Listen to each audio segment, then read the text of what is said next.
এই মরা গান করাতে মরার ঘরে তালা দিয়া। তাই? হ্যাঁ, আর দুদিন হরে কৃষ্ণ হরে কৃষ্ণ একদম সেই সাইকেলটি দাঁড়িয়ে আছে, রাস্তায় মানুষজন কেউ নেই। বলছি, তুমি রানু মন্ডল কি করে হলে তুমি?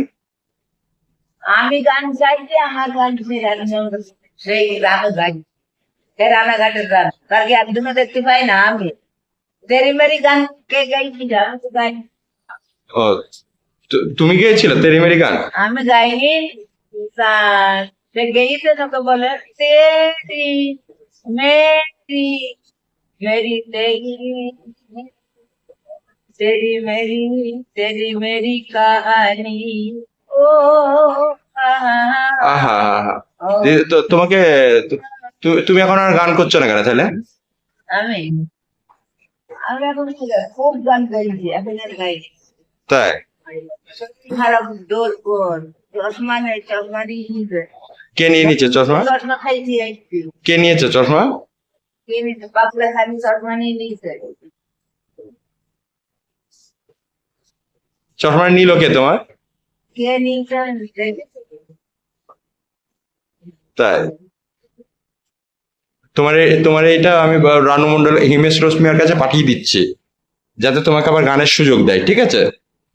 গানে আমার কাছে ডাক দেয়, গানে ডাক দেয়, তুমি গান গাও না তাই তো? গানে অফিসে দেখবো গান মাধ্যমে আমি 1 টাকা পাইনি, কিছু নাই।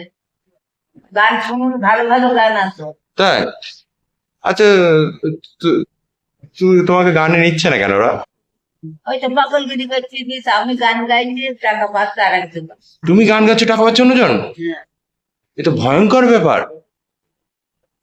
তোমার তো একটা স্পেশাল ইন্টারভিউ করা দরকার টিভিতে। হ্যাঁ, তুমি টিভিতে ওঠো? টিভিতে আছে, আমি কোন টিভিতে আছো? সব চ্যানেল আছে। তাই? তোমাকে ছাড়া কেউ চলতে পারে না, না? তোমার বাড়ি কোথায় তাহলে? সেটা আপনি কোথায়? গাথা গাথা চাপড়া থানা, বলেন গাথা। ও, তাহলে আমি এইটা ইউটিউবে পোস্ট করে দেবো তো? করবো তো? ঠিক আছে। তোমার নাম তাহলে? বিশাখা বিশ্বাস। বাহ, খুব সুন্দর নাম তো, সেই বিপাশা বসুর মতো, সেই হিরোইনের মতো নাম একদম।